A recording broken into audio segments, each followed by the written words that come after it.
استطاع بلغ مقاصدنا واغفر لنا ما مضى واسألك على ما شجع وقنا عند العالمين. Bismillahirrahmanirrahim. Faslun fi salatul jum'ati. Ini fasal menjelaskan tentang salat Jumat. Ia fardu ainin inda ijtima'i syara'itiha. Hukum salat Jumat itu adalah fardu ain ketika syarat-syaratnya telah terkumpul. Ketika syarat-syaratnya telah terkumpul. Ketika syarat-syaratnya telah terkumpul. Kemudian wa furidat bi Makkah. Adapun asal perintah daripada salat Jumat ini sebenarnya adalah di Makkah. Tapi selama di Mekah tidak dilaksanakan salat Jumat. Alasannya telah kita baca. Mana qauluhu wa furidat bi Makkah, kapan Lailatul Isra. Kewajiban turunnya atas perintah salat Jumat itu adalah ketika malam Isra, sama dengan perintah daripada salat wajib. Wa uridu hadza yaqul al-Hafidz Ibnu Hajar, tapi ini bertentangkan oleh para ulama sehingga dikatakan al-Hafidz Ibnu Hajar al-Asqalani. Kalau dikatakan al-Hafidz Ibnu Hajar maka itu al-Asqalani. Kalau dikatakan Syekhuna Ibnu Hajar al-Haytami, karena al-Hafidz itu al-Asqalani itu adalah dikenal beliau adalah merupakan muhaddits yang sangat luar biasa, bahkan dikatakan imamul muhadditsin al-mutaakhirin. Beliau adalah imamnya para muhadditsin al-mutaakhirin. Habis beliau enggak ada lagi muhadditsin. Jadi beliau adalah imamul muhadditsin, imamnya. Pentolannya adalah beliau. Maka dikatakan al-Hafidz. Hafidz itu apa? Di atasnya ada hujjah. Kan hujjah itu yang menghafal 100.000 hadis besar salat-salatnya. Itu julukan kepada Imam Ghazali, hujjatul Islam. Tapi orang Wahabi mengatakan bahwa beliau tidak ahli dalam ilmu hadis. Padahal itu kan bahasa tawadhu beliau. Sampai dikatakan siapa itu si Bawazir ya, dia bilang bahwa sampai Imam Bukhari, sampai Imam Ghazali itu katanya sampai mereka berani mendhaifkan daripada hadis-hadis yang ada pada kita di Ulumuddin. Dan dikatakan wafatnya Imam Ghazali itu menunjukkan Al-Bukhari, menunjukkan bahwa beliau itu adalah lemah dalam ilmu hadis. Yang pasti hujjatul Islam Al-Ghazali sudah tidak lagi ada daripada kekuatan, gitu ya. Itulah hujjah. Nah, Al-Hafidz ini adalah merupakan derajat hadis setelah Al-Hujjah. Siapa dia? Imamul Muhadditsin, namanya adalah Ibnu Hajar al-Asqalani. Nah, kata beliau dalam hadis ini adalah ulillah dan latil hadis as-sahih ala anna al-jum'ah furidat bil Madinah. Dalam hadis sahih menurut beliau, karena pendapat pertama mengatakan bahwa perintah sholat Jumat itu Allah Ta'ala perintahkan kepada baginda Muhammad dan umatnya adalah ketika Lailatul Isra. Tapi menurut Ibnu Hajar al-Hafidz Ibnu Hajar itu adalah perintahnya di Madinah, bukan di Mekah. Wa yumkin, tapi begini kesimpulannya, humila qauluhu furidat bil Madinah ala ma'na annahu istaqarra wujubu alaihim fi ahli zawalil udhri alladhi kana qa'iman bihim. Betul perintahnya di kota Mekah, tapi implementasinya di Madinah. Kenapa? Karena di Mekah belum memungkinkan melaksanakan Jumat. Orang masih sir ibadahnya, masih sembunyi-sembunyi, muhtafiyah. Tapi kalau di Madinah sudah tala'al badru alaina, maka perintah di kota Mekah tapi implementasinya adalah di kota Madinah. Itu kesimpulan para ulama kita. Kenapa? Karena hilangnya untuk melaksanakan Jumat adalah yaitu di kota Madinah. Maka walhasil masih dilanjut kesimpulannya, annaha tuliba fi'lu'a bi Makkah. Dituntut untuk dilakukan salat Jumat di kota Mekah. Lakin dalam yujad fiha syara'itul wujub, tapi persyaratan wajibnya enggak ditemukan. Kenapa? Ya kan? Karena masih berpencar, keamanannya masih kurang segala macam, ya kan? Maka berarti kesimpulannya bagaimana? Wujidat fil Madinah, sehingga ditemukanlah asbab untuk bisa ditegakkan Jumat di kota Madinah. Faka'annahum lam yukhatabu biha, maka seakan-akan karena tidak bisa ditegakkan salat Jumat di kota Mekah, maka seakan-akan mereka tidak dikhitab illa fi aqdari Madinah. Afadahu Ain Shin, dan inilah kesimpulan daripada Ain Shin Ali Shibra Malisi. Siapa Ali Shibra Malisi? Ulama kurun ke-10 yang satu masa beliau dengan Khatib al-Qadimi, ya kan? Satu masa beliau dengan Abu Zakaria al-Ansari, satu masa beliau dengan Ahmad bin Muhammad bin Hajar Imam Ramli, satu masa beliau dengan Imam Abu Makhramah, Abu Qasim al-Abbad, Abu Syarif bin Ziyad. Nah, itu satu masa semua ya di ulama kurun ke-10. Jadi kesimpulannya, perintah memang turunnya adalah di kota Mekah, tidak diperintahkan, tapi bisa diimplementasi di kota Madinah. Kenapa? Karena di kota Mekah yang waktu itu belum memungkinkan untuk dilaksanakan, gitu ya. Kemudian ke pinggir kembali, kita wafuridat di Makkah walam takum biha li faktil adat. Alasannya kenapa nggak ditegakkan sholat Jumat di kota Mekah? Karena faktil adat. Mestinya kan jumlahnya adalah aqalluhu arba'in kan. Sekurang-kurangnya pelaksana Jumat itu adalah arba'in yang masuk dalam persyaratan. Bukan rikun, bukan sobiyun, ya kan? Mereka mesti mustautin ataupun mukim yang sudah menempati 4 hari di tempat tersebut, sehingga bukan perempuan pula, bukan pula orang yang sakit, ya kan? Barulah kemudian wajib sholat Jumat. Tapi karena adatnya tidak memenuhi, makanya selama di kota Mekah tidak dilaksanakan sebagai Jumat. Au li anna syi'ara al-idhar, atau alasan yang kedua, kenapa enggak dilaksanakan di kota Mekah?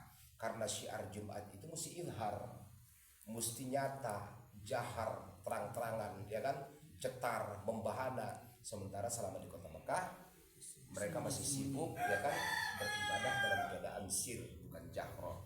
Bermuadzat, yaitu rasa kesakitan dan ancaman-ancaman itu masih terlalu menguasai kepada mereka, sehingga turun perintah yang dinamakan dengan hijrah. Maka selama di kota Mekah syiarnya nggak bisa izhar, sementara Jumat mesti izhar. Selama di kota Mekah adatnya nggak cukup, sementara Jumat itu perlu adat yang tertentu, maka sehingga tidak bisa ditegakkan di kota Mekah. Wa kana sallallahu alaihi wasallam mustakhfin fi. Sementara baginda Muhammad melaksanakan ibadah selama di Mekah itu mustakhfi, bersembunyi-sembunyi, ya kan? Sehingga, ya kan, tidak terlaksana selama di sana, namun kemudian bisa diimplementasi setelah baginda Nabi sampai di kota Madinah. Itu adalah kata Imam Bujairumi dalam kitabnya, gitu ya. Kemudian wa awwalu man aqama bil Madinah qabla al-hijrah.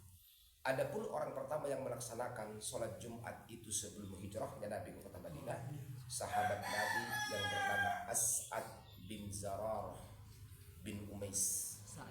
Ya, As'ad, bukan Sa'id. As'ad bin Zararah. Ya, As'ad bin Zararah bin Umais. Sebelum ya, As'ad itu baru kredit. Oh, baru kirim. Berarti lebih mahal kitab kami. As'ad bin Zararah, ya kan, bi qaryatin ala mailin minal Madinah. As'ad bin Zararah orang pertama yang melaksanakan ataupun menegakkan salat Jumat sebelum baginda Rasulullah hijrah ke kota Madinah. Surat dikirimkan kepada Mus'ab bin Umair, karena Mus'ab itu adalah pemerintah sementara sebelum Rasulullah hijrah ke kota Madinah. Lalu kemudian Mus'ab bin Zubair menghadap kepada tokoh kota Madinah, yang dimana ada 12 naqaib atau 12 nuqabah atau 12 an-naqib yang datang membaiat Nabi ketika baiatul Aqabah yang pertama. Ada 12 orang. Maka salah satu hikmah baginda Rasulullah itu dilahirkan tanggal 12, ya kan, dakwahnya la ilaha illallah. Dalam la ilaha illallah itu ada 12 sifat yang terpuji. Kemudian 12 itu artinya adalah hawariyun, yaitu pembantu Nabi Isa dalam dakwahnya. Kemudian 12 itu adalah nuqabah atau naqabah atau an-naqabah, gitu ya, atau an-naqib. Itu yang membantu dakwah Nabi di kota Madinah sebelum Rasulullah hijrah. Itu adalah ada 12 orang. Maka salah satu di antara tokohnya adalah As'ad bin Zararah. Maka segala kebijakan sebelum Madinah dipimpin oleh baginda Muhammad, sehingga perintah itu turun kepada Mus'ab bin Umair, pemerintah sementara atau pejabat sementara. Kemudian dia datang kepada tokoh-tokoh yang 12. Siapa yang 12 itu, ya kan? Yang 12 itu yang pertama ada namanya As'ad bin Zararah. Beliaulah yang pertama sekali melaksanakan sholat Jumat di kota Madinah. Ada namanya Asid bin Khudair, ada namanya Abul Huthaim, ada namanya Sa'ad bin Khaythamah, ada namanya Sa'ad bin Ubadah, ada namanya Munzir bin Afrah, ada namanya Barra bin Ma'rur, ada namanya Sa'ad bin Rabi', ada namanya Abdullah bin Rawahah, kemudian ada Ubadah bin Samit, ada Abdullah bin Amrin atau yang dikenal dengan Abu Jabir bin Abdillah. Itu naqabah yang 12 yang menjadi tokoh di kota Madinah sebelum hijrahnya baginda Muhammad, dan mereka lah yang menjadi umara ataupun tokoh orang-orang yang ansor pertama kepada Rasulullah SAW. Sehingga 12 itu ketika baginda Muhammad dilahirkan di tanggal 12 itu gambaran. Salah satunya adalah akan ada pembantu baginda Muhammad yang ibaratnya seperti hawari untuk Nabi Isa alaihissalam. Makanya kata Nabi dalam hadisnya, antum ala qaumikum, ya kan, kafalatil hawariyin dari Isa bin Maryam. Maka kalian terhadap kaum-kaum kalian di kota Madinah seperti hawariyun kepada Nabi Isa alaihissalam. Jadi di antara yang 12 itu maka ada salah satu namanya adalah As'ad bin Zararah bin Umais, dan inilah yang didatangi oleh Mus'ab bin Umair bahwa beliau sudah dapat perintah untuk melaksanakan sholat Jumat di mana di sebuah tempat yang jauhnya 1 mil dari Masjid Nabawi. Berapa 1 mil itu? 1,6 km, dan itu nggak jauh dari Masjid Kuba. Kalau kita berdiri di halaman Masjid Kuba yang menghadap ke Masjid Nabawi, maka kelihatanlah satu masjid namanya Masjid Al-Jum'ah. Jadi jaraknya dari Masjid Nabawi itu atau dari pusat kota adalah 1,6, kalau dalam hitungan matematikanya namanya 1 mile, gitu ya. Di situ pertama laksanakan. Kalau pengen tahu apa nama kampungnya, di mana dilaksanakan, nama kampungnya adalah Naqi'ul Khodamat namanya. Naqi'ul Khodamat, ya kan? Dari Bani Bayadah, dekat Bani Salamah. Maka disitulah pertama kali ditegakkan sholat Jumat. Dan itu ada penjelasannya di tengah. Kita baca kalau perlu. Biqaryatin di tengah. Biqaryatin gitu ya. Biqaryatin di tengah kita baca. Badalun min qawlihi bil Madinah, yang Arabnya jadi badal. Wa yuqalu li adi al-qaryah Naqi'ul Khodamat. Nama qaryahnya itu adalah Naqi'ul Khodamat. Di Bani Bayadah, batalun minal ansar. Itu satu komunitas daripada Ansar. Wa kanu arba'in, jumlah mereka 40. Wa ibaratud damiri wa awwalu jum'atin sulliyat bil Madinah Jum'ah. Salat pertama yang dilaksanakan di kota Madinah salat Jumat. Aqama As'ad bin Zararah fi Bani Bayadah. Yang pertama sekali pemimpinnya adalah yaitu As'ad bin Zararah di Bani Bayadah. Namanya Binaqi'il Khodamat. Wa kana an-nabiy sallallahu alaihi wasallam, baginda Muhammad, amfadha Mus'ab bin Umair Amirul Madinah wa amaruhu ayyuqimal jum'ata. Nabi memberikan mandat itu kepada Mus'ab bin Umair sebagai amir kota Madinah. Beliau perintahkan untuk menegakkan salat Jumat. Fanazala ala As'ad, maka dia pun datang kepada As'ad bin Zararah, ya kan? Wa kana sallallahu alaihi wasallam ja'alahu minan nuqaba al-ithna asyara. Sementara As'ad bin Zararah itu Nabi jadikan dia salah satu daripada nuqaba, daripada yang 12 orang, yaitu orang pertama yang membaiat Nabi di Aqabah. Fa akhbarahu bi amril jum'ah, maka Mus'ab pun menceritakan kepada As'ad bahwa sudah dapat perintah untuk salat Jumat. Wa amaru ayyuqimal jum'ah, fa akhbarahu bi amril jum'ah wa amaruhu ayyatawalla shalah bi nafsihi. Dan bahkan perintah turun daripada Nabi supaya As'ad bin Zararah menjadi pemimpin salatnya. Wa fil Bukhari an Ibnu Abbas, dalam hadis Ibnu Abbas dalam kitab Bukhari, anna awwal jum'atin jumi'at ba'da jum'atin masjidan Nabi SAW jum'atan bi jiwa'i qaryatin min qural Bahrain. Kemudian yang kedua katanya di negeri Bahrain. Nah itu ya, itu nggak perlu kita bahas karena kaitannya dengan ini. Jadi yang pasti pertama kali dilaksanakan Jumat di sebuah tempat atau di sebuah kampung di kota Madinah namanya Naqi'ul Khodamat, yang dipimpin oleh As'ad bin Zararah. As'ad bin Zararah itu adalah salah satu daripada nuqaba yang 12. Apa yang dimaksud dengan nuqaba? Nuqaba itu artinya adalah tangan kanan baginda Muhammad, pentolan yang pertama kali membaiat Nabi di Al-Aqabah sebelum terjadi baiat kedua. Maka dia dulu yang menjadi penguasa di sana, karena Madinah itu dihuni oleh dua golongan besar. Pertama Al-Aus, kedua Al-Khazraj ya. Maka 3 orang golongan Aus, 9 orang golongan Khazraj, jadilah 12 nuqaba. Salah satunya As'ad bin Zararah yang jadi pentolannya. Makanya beliau yang didatangi oleh Mus'ab bin Umair gitu ya. Jelas ya? Wa salatuha afdhalus salati. Makanya sebagian para ulama Ustaz, karena mengenang jasa As'ad bin Zararah itu sangat besar, itu penegak pertama salat Jumat, maka mereka suka beristighfar lebih dahulu kepada As'ad bin Zararah sebelum menegakkan salat Jumat. Itu bagian daripada amalan salafus saleh. Astagfirullah, ya kan? Atau terserahlah redaksinya seperti apa kepada As'ad bin Zararah. Kenapa? Beliau proklamatornya salat Jumat di kota Madinah atas perintah Nabi kepada Mus'ab bin Umair gitu. Itu dilaksanakan oleh salafus saleh. Wa salatu abdus salawat, dan salat Jumat itu adalah seabdul salat. Summiya bidzalika, dinamakan salat Jumat li ijtima'in nasi laha, karena pada hari itu berkumpul seluruh manusia. Au li anna Adam ijtama'a fiha ma'a Hawwa min Muzdalifah falidzalika summiyat jam'an. Atau pada saat itu, pada hari itu berkumpullah Nabi Adam dengan Hawwa di mana? Di Muzdalifah. Kenapa tidak di Arafah? Karena dulu Arafah Muzdalifah itu sama. Gitu loh kan? Dulu nggak ada pembatasnya. Baru sekarang aja ada pembatasnya. Kalau Muzdalifah itu adalah antara Arafah dan Mina, betul nggak? Di Muzdalifah yang dikenal ada masjid namanya Masjid Ibrahimiyah. Kenapa Masjid Ibrahim? Nabi Ibrahim dulu yang membangun masjidnya. Dan di situ kita dianjurkan untuk melaksanakan sholat maghrib isya dijamak takhirkan setelah kita berangkat dari Arafah seusai tenggelam matahari, atau setelah kita selesai melaksanakan ibadah wukuf. Nah, sebagian mengatakan adalah pertemuannya di Arafah. Makanya namanya adalah Arafah, sebab dia arafkan kembali antara Adam dan Hawa. Maka Hawa itu, siapa yang kasih nama kepada Hawa? Allah atau malaikat? Siapa? Nabi Adam.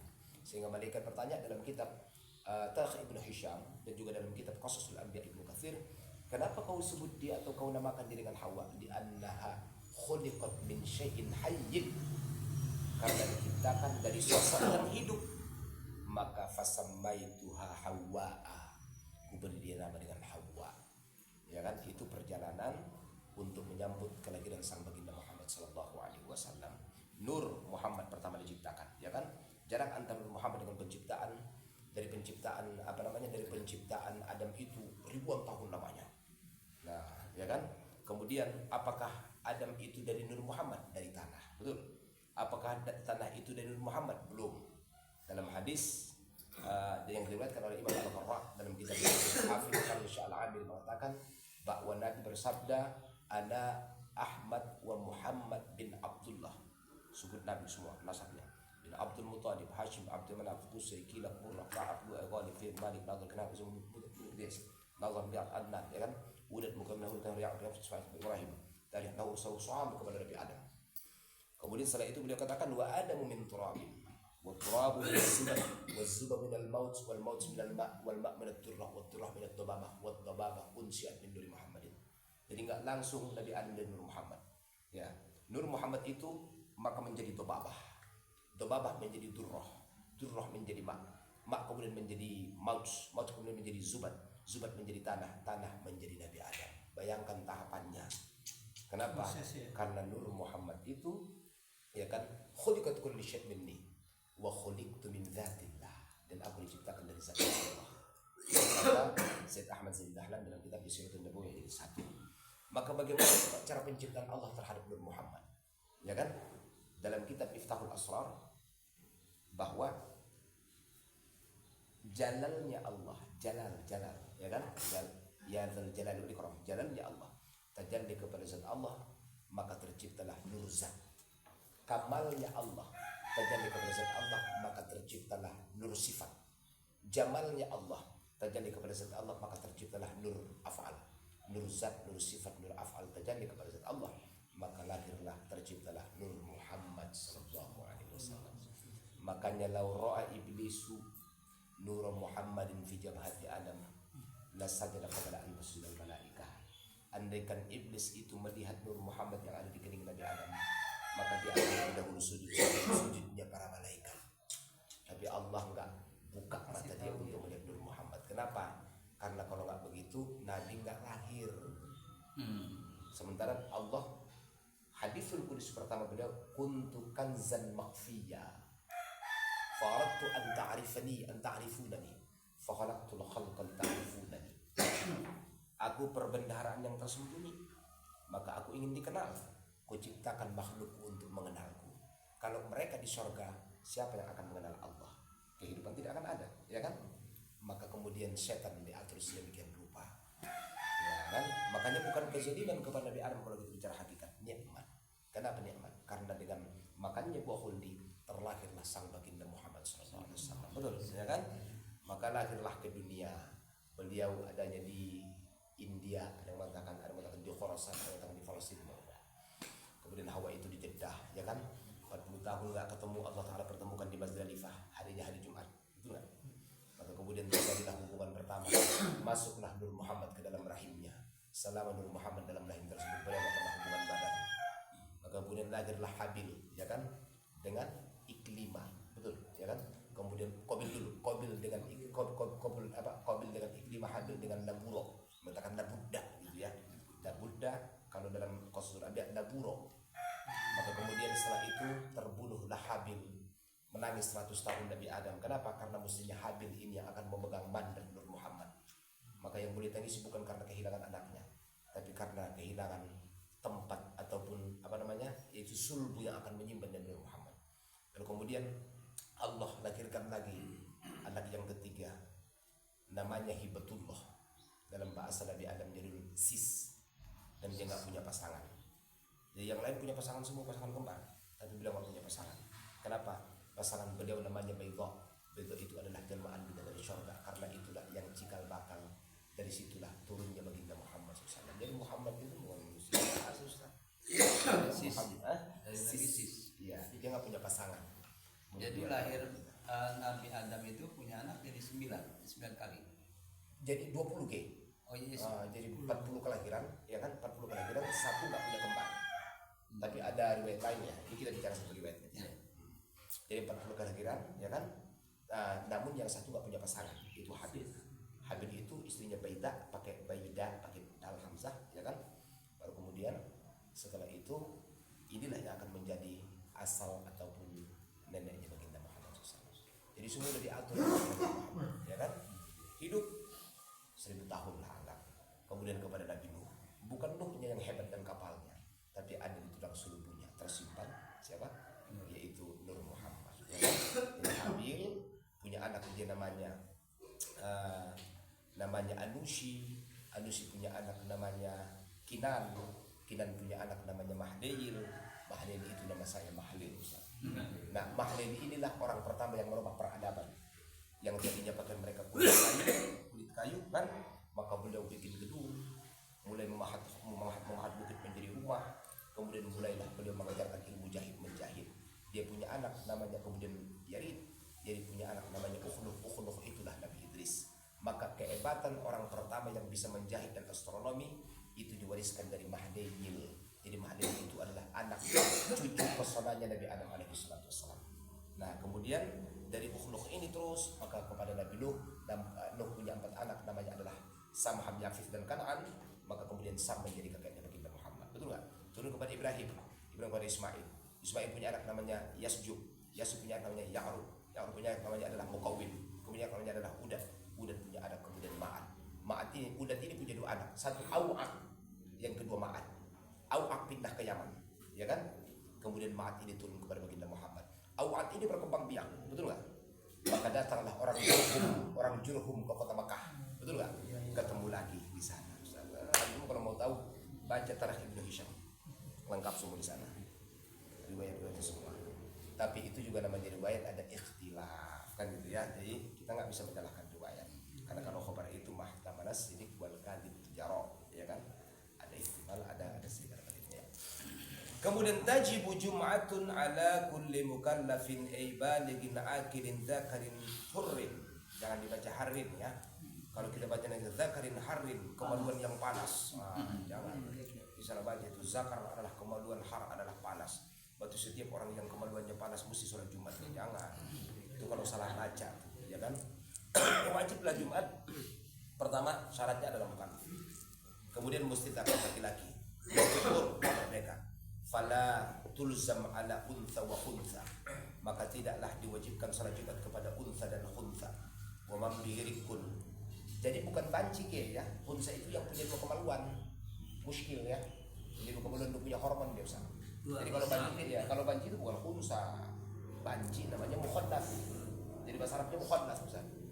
Jadi zakar laki-laki, unta perempuan, khunsa yang punya dua hormon ya, hormonal. Kemudian yang banci Dua-duanya fungsi. iya, dua-duanya fungsi. Kalau dua-duanya fungsi namanya muskil. Ya, kalau satu fungsi namanya tidak muskil. Jadi al khunsa muskil, dua-duanya fungsi gitu kan. Dominan dua-duanya maksudnya gitu loh.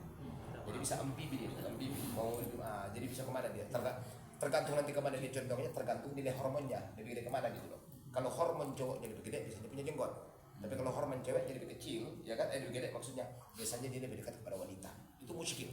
Jadi susah untuk susah untuk dinilai dia mau jadi apa gitu, makanya namanya muskil. Nah kalau ghairu muskil, ada yang mendominasi, dia dominannya ke cowok, berarti hormon cowoknya lebih gede, berarti itu namanya bukan muskil tapi apa yang muskil.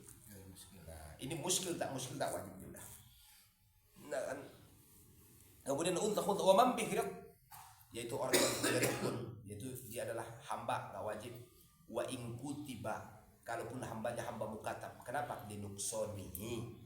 Karena unsa khunsa rikun, kalaupun rikunnya kutiba atau mukatabah mereka kurang, ya kan? Tidak maksudnya seluas daripada, yaitu mukallaf zakar hur maksudnya, sehingga tidak dipaksakan melaksanakan sholat Jumat. Kemudian salah selanjutnya mutawattin orang kampung tersebut bimahallil Jum'ah, ya kan? La yusafir, apa yang dimaksud dengan mutawattin Ustaz? Definisinya adalah la yusafiru min mahalli iqamatiha soifan wala syita illa li ajatin katijaratin wa ziarah. Itu ta'rif mutawattin, garis bawahi. Itu ta'rif mutawattin. Definisi mutawattin itu adalah la yusafir, orang yang tidak musafir, min mahalli iqamatiha, dari tempat mukim tempat tinggalnya dia, soifan baik dalam keadaan panas musim panas, wala syita musim dingin, illa lihajah, kecuali hanya musafirnya sesekali ketika ada hajat, seperti tijarah nggak mungkin tiap hari, seperti ziarah nggak mungkin tiap hari. Kalau dia tiap hari ziarah namanya supir, betul nggak? Kalau orang ziarah beda itu Ustaz. Tapi kalau sesekali ziarah ya kan, ya berarti maksudnya bukan namanya Jadi mutawat. batas mutawidin itu ada di kampung seperti Masjid Kupu. Iya. Ya. Tentunya kan orang sini yang menjadi syarat mah. Betul. Terus kalau imam yang dari saya termasuk syaratnya di situ. Kalau dia nggak termasuk. Kalau dia memenuhi 40 orang anggota Jumatnya, berarti imamnya itu cuma cabutan. Tapi kalau semuanya contoh 39 40 sementara imamnya itu adalah imam cabutan dari kampung lain, berarti Jumatnya mesti ganti dengan salat subuh. Karena penghuni Jumat mesti 40. Khutbahnya mesti didengar 40. Ada kasus dari mana Ustaz? Ada yang sholat 40 orang. Di rakaat pertama masih betul. Rakaat kedua ada yang berhadas keluar dia. Itu enggak 39 jadinya kan? 39 kan? Berarti enggak sah sholatnya. Ada 100 orang Ustaz, mutawatin semua, baik. Tapi ada 61 orang tiba-tiba batal wudhunya di rakaat kedua. Mereka ahdatsu, berhadas semua, ya kan? Ketika salam dengan imam berjumlah 39, enggak sah sholat Jumatnya, wajib ganti dengan sholat subuh. Jadi mesti bertahan 40 orang yang ikut salam dengan imam. Bagaimana kalau imamnya yang hadas? Perlu nggak kita ganti imam? Ya kan? Iya. Kalau bisa. Kalau nggak bisa, nggak apa-apa.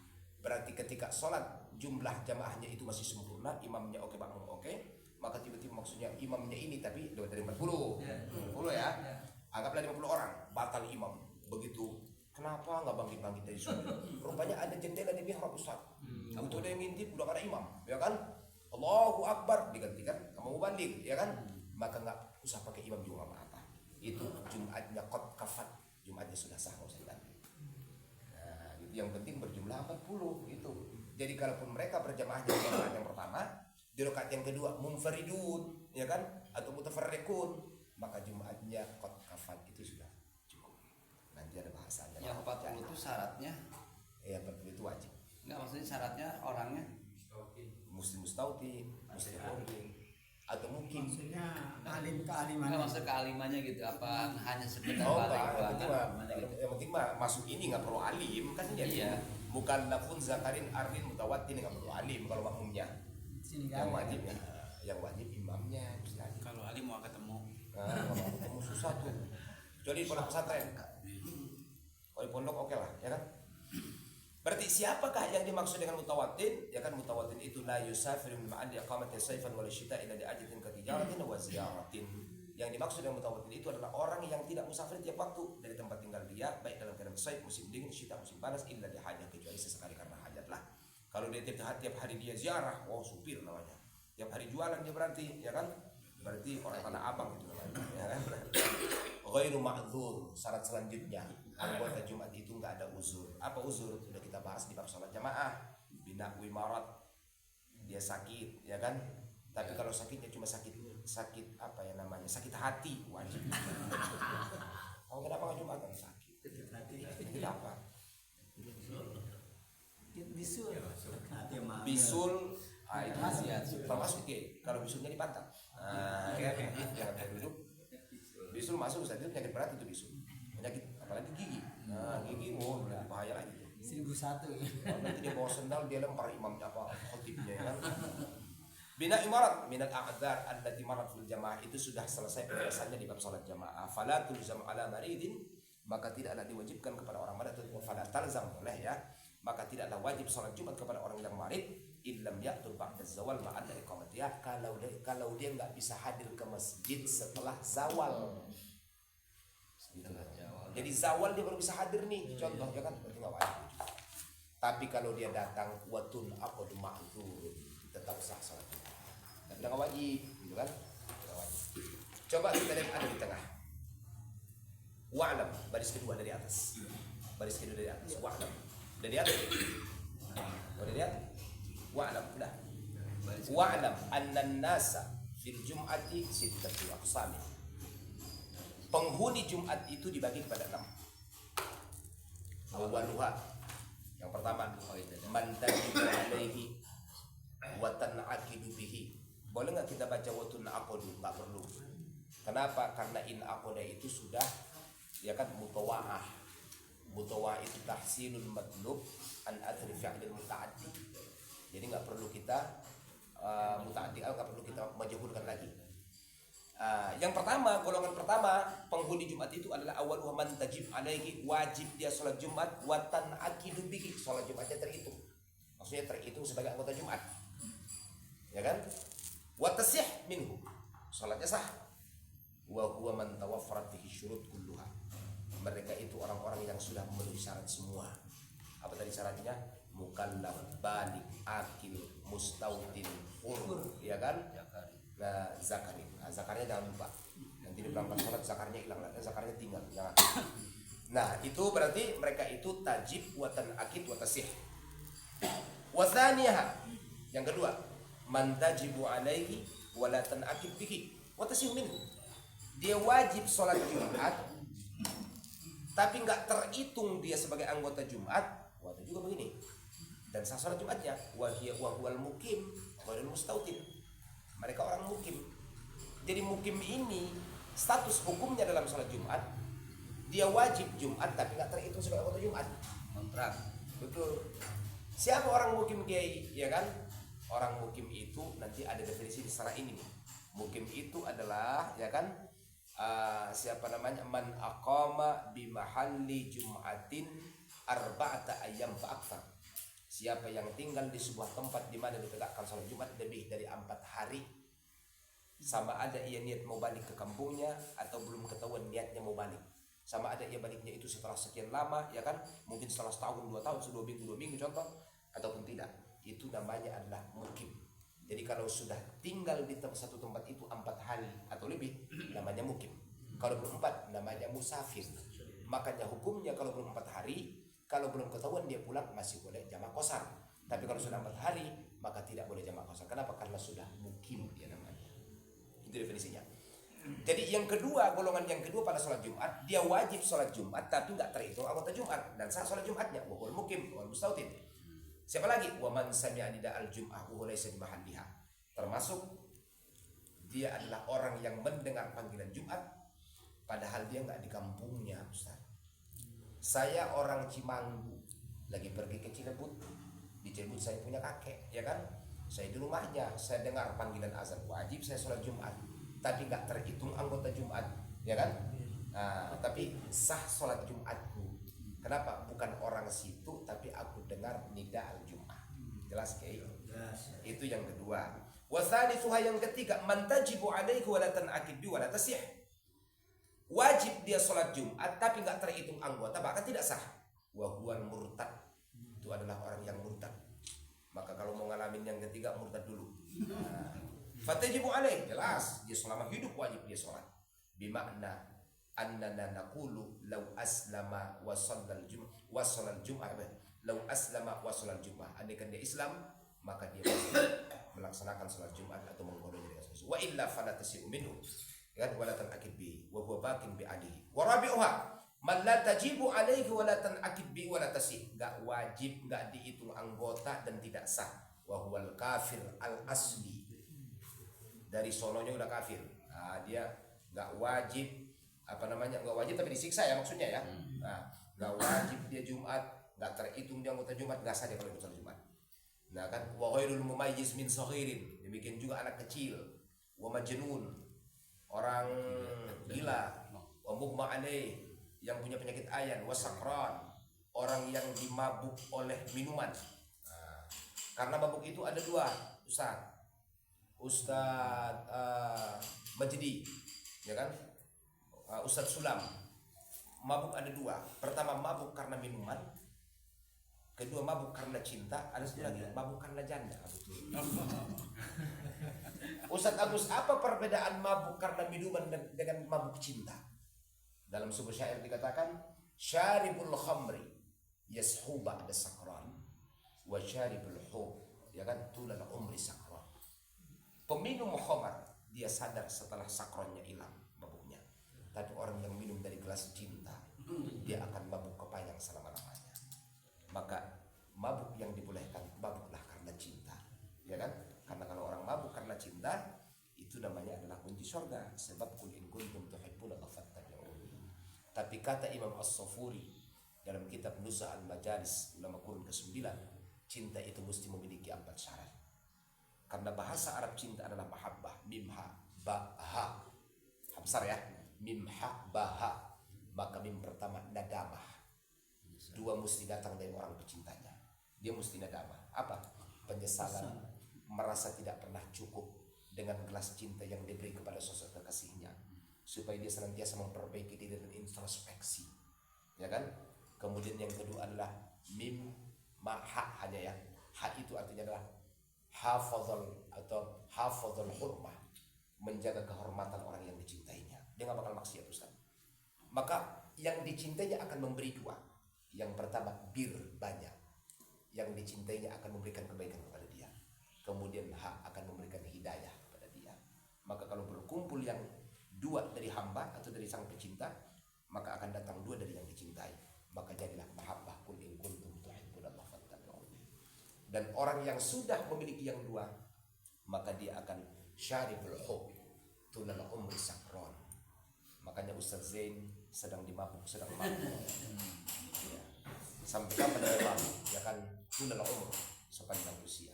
Kenapa dia mabuk sepanjang usia? Karena syaribul hub, dia sudah meminum khamar dari gelas cinta itu. Jadi syaribul khamar yashuba ada sakran, wa syaribul hub tulal umri sakran. Peminum khamar itu akan sadar setelah sakrannya hilang, tapi kalau orang yang minum dari gelas cinta akan mabuk selama-lamanya. Jadi antum mau yang mana? Mau mabuk yang halal apa yang haram, gitu kan? Berarti itu siapa yang tadi? Yang keberapa tadi, Ustaz? Kelima ya, yang muhma, majnun, ya sakron, indah ada ta'addi, ya kan, di luar batas lah, atau ketika tidak sengaja. Wa khamisa yang kelima, man la tajibu alaihi wa la tan'aqib bihi wa tasiminhu. Enggak wajib, enggak terhitung anggota Jumat, tapi sah. As-sabiyul mumayyiz wal raqiq wa ghadul dzakar min nisa'in wa khunatha wal musafir. Perempuan ikut sholat Ustaz, dia tidak wajib sholat Jumat, nggak terhitung anggota Jumat, tapi sah Jumatnya dia. Ini yang diamalin orang kalau berangkat ke Mekah, itu Jumatan di Masjid Nabawi, ya kan? Dulu Kalau masuk kita kan, nggak ada, dulu ada Jumat ada. mati sobi, mumayyiz, rokik, ya kan, selain laki-laki min nisa wa khunatha lah. Jelas gak? Itu juga tadi mabuknya jangan lupa ya, mabuknya nggak disengaja ya. Ini Kalau mabuk sengaja termasuk dosa. pernah ada seorang kiai nanya sama saya, Ustaz, kata Pak Ustaz katanya dulu kalau model saya kata mengontrak di sini, mana dalilnya? Padahal ini dalilnya. Ya Ustaz muhajir. Nah muhajir. Iya, Muhajir. Terus mana ente kemarin nerangkan begini? Ya ini dia jawabannya nih. Saya lihat Fathul Muin kan. Jawaban itu kejawab ya. Iya, jawab. Wasadisuha yang keenam, man la tajibu alaihi, tidak wajib, wa tan'aqidu bihi wa tasih, tapi terhitung anggota Jumat dan sah. Al maridu, ya kan, wa na'uhu mimma lahu udhrun minal a'dzaril murakhasah fi tarkil jamaah. Termasuk yang kena hujan, termasuk yang takut disandra, termasuk yang takut dimangsa binatang buas, ya kan? Mereka itu berarti la tajib, tapi tan'aqid wa tasih. Itu 6 klasifikasi dari orang yang hadir atau hukum para penghuni sholat Jumat. Wa tajibu ala muqimin, dan wajiblah sholat Jumat terhadap seorang yang mukim bi mahalli iqamatiha ghairu mutawattin, kalaupun dia bukan seorang mutawattin. Siapa itu? Kaman aqama bi mahalli jum'atin arba'ata ayyamin fa aktsar. Mukim itu orang yang tinggal di sebuah tempat yang dimana ditegakkan sholat Jumat selama 4 hari atau lebih. Wa huwa ala azbil aud ila watnihi, dan dia itu masih punya keinginan untuk pulang ke negeri asalnya, walau ba'da muddatin tawilah, kalaupun maksudnya dalam waktu yang sangat lama. Wa ala muqimin mutawattin, demikian juga kepada mukim mutawattin, bima an yasma' minhu nida, seperti contoh yang tadi, saya orang Cimanggu sedang pergi ke Bojong, ya kan? Berarti kan saya mendengar panggilan azan, dan itu juga maksudnya sama hukumnya dengan orang mukim, wajib melaksanakan sholat Jumat. Kemudian kapan dia wajibnya? Lam yablagh ahlu arba'in, apabila di masjid tersebut nggak cukup jumlahnya 40 kecuali dia ikut, wajib di situ sholat Ustaz. Tapi nggak terus hitung. Menyempurnakan dia. Iya, menyempurnakan. Tapi nggak Kan, dihitung menyempurnakan. justru kewajibannya karena dia mesti dihitung.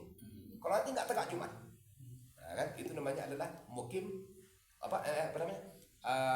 mutawatin bukan mukim ya. Di kasus mukim mutawatir maksudnya, mukim mutawatir. Jadi kalau imam panggilan bukan termasuk mukim. Bukan termasuk mukim. Tapi kalau Mukim memang mutawatir, mukim mutawatir nih. tapi kalaupun imam panggilan itu mencukupi jadi menjakap jadi 40 berarti Nggak sah. Tadi udah jelas. Iya, bukan orang situ dia. Fatal zumuhumal jum'ah, maka mukim dengan mukim mutawatir itu wajib keduanya sholat Jumat. Walakin tapi la tanaqidul jum'ah bihi bi mukimin ghair mutawatin wala bi mutawatin kharij kharij baladi iqamatiha wa in wujibat alaihi bisimahin tidak minha. Tapi mereka berdua tetap enggak terhitung sebagai anggota Jumat kalaupun mereka wajib sholat Jumat. Enggak terhitung karena enggak masuk dalam persyaratan yang tadi. Jadi kita harus punya perhitungan pribadi masing-masing. Iya. Seperti saya adalah takwa di sama Ajikro itu tuh kewajiban kita hanya di takwa. Nanti tinggal milih di mana. iya itu. Mana di Bahrudin begitu. Tukeran. Jadi kalau kita memang di situ kata dia ya silakan aja mau kemana. Cuman kalau ente udah menjadi kewajiban di sini maka keluar dosa. Gitu. Dikit lagi Kek. Terus Wala bimam bihi rifqun, dan tidak wajib kepada hamba. Wasabi yang mestinya ya. Bal tasya'u minhum, tapi kalau mereka ikut sholat sah Ustaz. Lakin tapi syaratnya gini, yang bagi ta'akhuru ihramihim an ihrami arba'in mimman tan'aqidu bil jum'atu ala mashtaratahu jam'un mu'akkikun khalafa fi'i kathirun. Tapi kalau ada hamba yang ikut sholat demikian juga sobi-sobi anak-anak, maka dia wajib membelakangkan takbirnya daripada takbir ahli Jumatnya. Jadi dia mesti tahu hukum juga ini anak kecil ini, ya kan? sedangkan bagian dulu Itu syarat jam'un muhakkikun, hukum yang konsensus meskipun khalafa fihi katsirun, berbeda pendapat dengan ulama yang lain. Jadi berarti kalau dia tidak melakukan itu maka tidak sah menurut di qaul yang pertama meskipun sah di qaul yang kedua. Jadi silahkan itu hukum disampaikan kepada masyarakat. Nah, jadi makanya banyak hukum-hukum yang tersembunyi kalau kita nggak baca semuanya dengan satu-satu maksudnya gitu. Jangan bikin masjid dah. yang ada di sini. Nembrong aja udah. Biar sah. Ya karena Betul. Karena kan banyak supir itu dipanggil. Iya. Dipanggil ke Curug. Majidi. Terus saya mau bertekan karena yang jadi imam. Masa ini buat Ngomong kalau di daerah Girama khusus imam rawatibnya satu. kalau di situ bubut banyak, jadi supir yang ada nggak dipakai. Aman? Aman Ustaz? Mana? Aman. Mana? Ini masalahnya sholat Jumat